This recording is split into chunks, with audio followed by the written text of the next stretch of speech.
بسم اللہ الرحمن الرحیم۔ السلام علیکم۔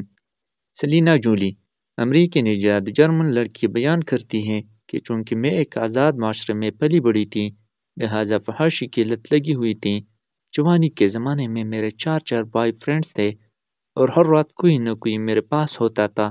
اسی دوران مجھے عمل غلاظت کی وجہ سے گلے کا کینسر ہو گیا، اور جب میں 24 سال کی ہوئی تو ڈاکٹروں کی طرف سے میرا مرض ناقابل علاج قرار دے دیا گیا۔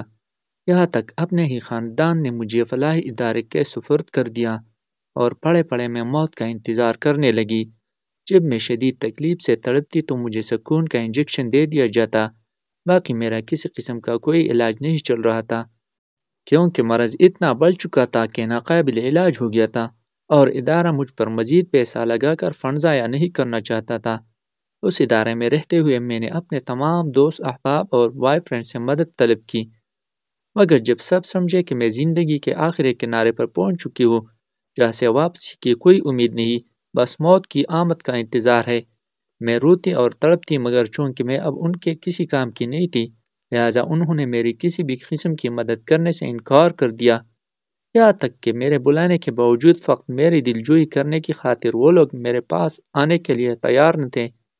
موت کا آخری لمحہ وہ تھا کہ جب میرے ساتھ جینے مرنے کی قسمیں کھانے والے اور میرے سب رشتہ دار مجھے چھوڑ گئے تھے۔ خیر، میں مکمل نا امید ہو کر سارا دن چھت پر جلتی لائٹ اور گھومتے پنکھے کو دیکھنے میں گزار دیتی۔ انہی دنوں ہمارے ادارے نے ایک پاکستانی مسلم خاتون کو بطور کلینر صفائی کرنے والی ملازمہ رکھ لی۔ پورے عملے میں وہ واحد مسلمان تھی، چونکہ سب سے جوان لڑکی میں تھی، لہٰذا اس کو سب سے زیادہ رحم بھی مجھ پر آتا تھا۔ تکلیف میں کراہنے پر کئی بار وہ دوڑ کر میرے پاس پہنچتی تھی۔ نہ صرف میرے پاس میرے ساتھ بلکہ ادارے میں مقیم ہر مریض کے ساتھ اس کا ایسا ہی مشفقانہ رویہ تھا، لہٰذا ادارے کی انتظامیہ سبھی لوگ اس سے بہت مطمئن تھے۔ میں نے اس مسلم خاتون سے اس رحم دل رویہ کی وجہ پوچھی تو اس نے بتایا کہ اس کی وجہ اس کا مذہب اسلام ہے، اور پھر اس نے مجھ سے میری بیماری کے متعلق پوچھا تو میں نے اسے شروع سے لے کر آخر تک کے تمام حالات سے آگاہ کر دیا۔ مجھ کو ملنے والے ڈاکٹرز، وزٹرز اور NGO کے تمام لوگوں میں سے وہ واحد پاکستانی مسلم خاتون تھی جنہوں نے مجھے کہا تھا تمہیں کچھ نہیں ہوگا، تم بچ جاؤ گی، اور میرے لیے صحرا میں پیاس سے تڑپ کر مرتے ہوئے شخص جیسی تھی جس کی موت سامنے ہو اور اچانک برسات شروع ہو جائے، یہاں تک وہ انسان سیراب ہو کر پانی پی لے۔ میں نے پہلی بار محسوس کیا کہ میں ابھی زندہ ہوں۔ مجھے پہلی بار لگا کہ کم از کم جتنی سانسیں باقی ہیں انہیں موت کے انتظار میں گزارنے کی بجائے موت کو ہرانے کی کوشش میں گزاروں۔ لیکن جب دوسری طرف میں ڈاکٹرز کی رپورٹ کے متعلق پڑھتی جنہوں نے میری موت کا مہینہ تک بتا رکھا تھا تو پھر مایوس ہو جاتی اور رونے لگتی۔ خیر، اس پاکستانی خاتون نے مجھے اسلام کے متعلق بتانا شروع کیا اور ایک صحابی رسول اللہ صلی اللہ علیہ وسلم کے بارے میں بتایا کہ حضرت واصلہ بن اسقر رضی اللہ تعالیٰ عنہ بیان کرتے ہیں کہ ایک شخص نے حضور اکرم صلی اللہ علیہ وسلم کی بارگاہ میں اپنے گلے میں تکلیف کی شکایت کی تو آپ صلی اللہ علیہ وسلم نے فرمایا، اپنے اوپر قرآن مجید کی تلاوت کو لازم کر لو، گلے کی تکلیف جاتی رہے گی۔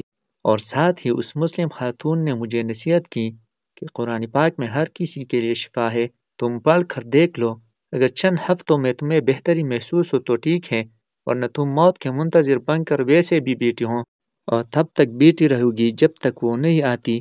پہلے اس پاکستانی خاتون کی بات مذاق لگی کہ یہاں ہر قسم کی میڈیکل سائنس ناکام ہو چکی ہے، وہاں یہ صفائی کرنے والی ملازمہ کیا علاج بتا رہی ہے، مگر تقدیر کو کچھ اور ہی منظور تھا۔ شدید تکلیف کے ہاتھوں مجبور ہو کر میں نے اس مسلم خاتون کی بات مان لی۔ اس نے مجھے ادارے کی انتظامیہ سے چوری چوری وضو کرنا سکھایا اور قرآن پاک پڑھنا سکھا دیا۔ وہ گھر سے قرآن پاک ساتھ لاتی جب تک وہ یہاں رہتی، وقفے سے میرے پاس آ کر مجھے قرآن پڑھاتی اور جاتے ہوئے ساتھ لے جاتی۔ جب میں نے قرآن کریم شروع کیا، چند ہفتوں بعد ہی میری حالت بہتر ہونا شروع ہو گئی۔ مجھے اپنی تکلیف میں بہت کمی محسوس ہوئی، خاص کر جتنی دیر میں قرآن پاک پڑھتی میں بالکل نارمل رہتی تھی۔ میں حیران تھی اور خوش تھی کہ میری تکلیف کم ہو رہی ہے۔ اب میں نے کچھ آیات کو زبانی یاد کرنا شروع کر دیا، یہاں تک کہ جب پاکستانی مسلم خاتون کی غیر موجودگی میں بھی اضافہ ہو جاتا تو میں زبانی یاد آیات کا ورد شروع کر دیتی۔ تقریباً 1 سال وہ خاتون وہاں رہی۔ 1 سال میں مجھے نہ صرف مکمل قرآن پاک پڑھنا آ گیا بلکہ میں نے کچھ صورتیں زبانی یاد کر لی۔ ڈاکٹرز کی طرف سے طے کیا گیا میری موت کا مہینہ گزر گیا تو ایک بار پھر میرے میڈیکل ٹیسٹ شروع ہو گئے۔ اس بار میڈیکل رپورٹس میں کینسر کے بجائے گلے کی ایک اور بیماری آ گئی جو قابل علاج تھی، لہٰذا میرا علاج شروع ہو گیا۔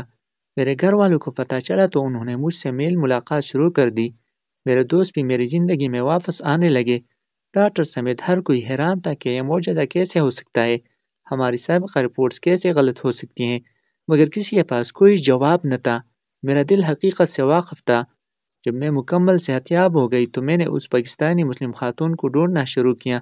میں اپنی آنکھوں میں آنسو لیے اس مسلم خاتون کو ڈھونڈ رہی تھی تاکہ میں اس کا شکریہ ادا کر سکوں، جس نے نہ صرف مجھے علاج بتایا بلکہ مجھے براہ راست بھی دکھایا۔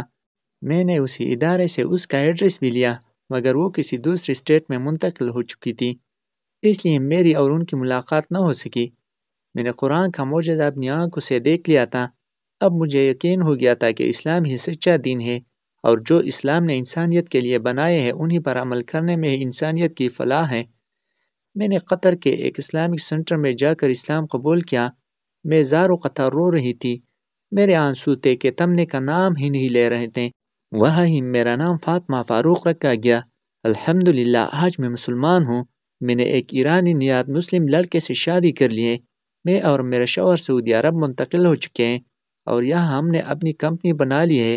میں آج بھی اس پاکستانی خاتون کے لیے دعاگو ہوں اور میرا ماننا ہے کہ راہ ہدایت کی طرف آنے میں اس کا بہت بڑا ہاتھ ہے۔